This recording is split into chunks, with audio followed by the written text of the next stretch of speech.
Because Hollywood now does so many remakes, has the stigma sort of been lifted on that? I mean, when you come into something like this, even as a filmmaker, is there a freedom of, you know, sort of the sort of Shakespearean endless adaptations, or is there still kind of a, like, we really got to figure out a way to do this so that people don't just think this is like a crappy knockoff? I mean, I'm the same as a lot of it. I would hope that the industry is embracing, and audiences are more embracing and support, as in go and make original movies more successful than they are. I'm very much you know, an advocate of all that. I started my career with writing and developing, you know, my own material, and continue to do so. So that's something I can't wait for that to be more of the norm. In terms of I don't have a problem with. I mean, I wouldn't be doing Total Recall if I did.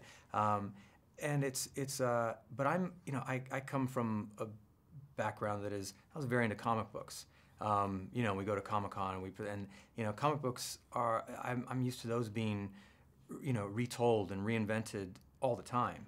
And it's something that, you know, we see it like in you know, like I said, in Shakespeare, in comic books, in many different forms, and the other films, the other comic books, the other things are always there.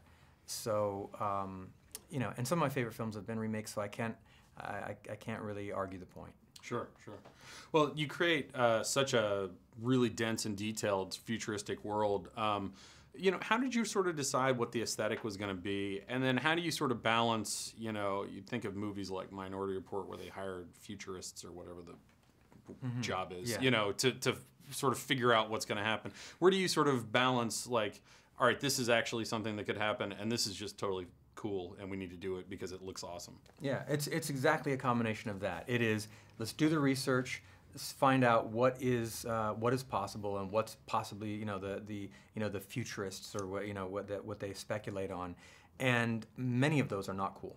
You know, you find out what they're actually going to build, and what they think, and so you just, you know, you take some of that knowledge of just like what's you know, what's being engineered, but then a lot of it was informed by the way that the world was developed in terms of the plot of the movie.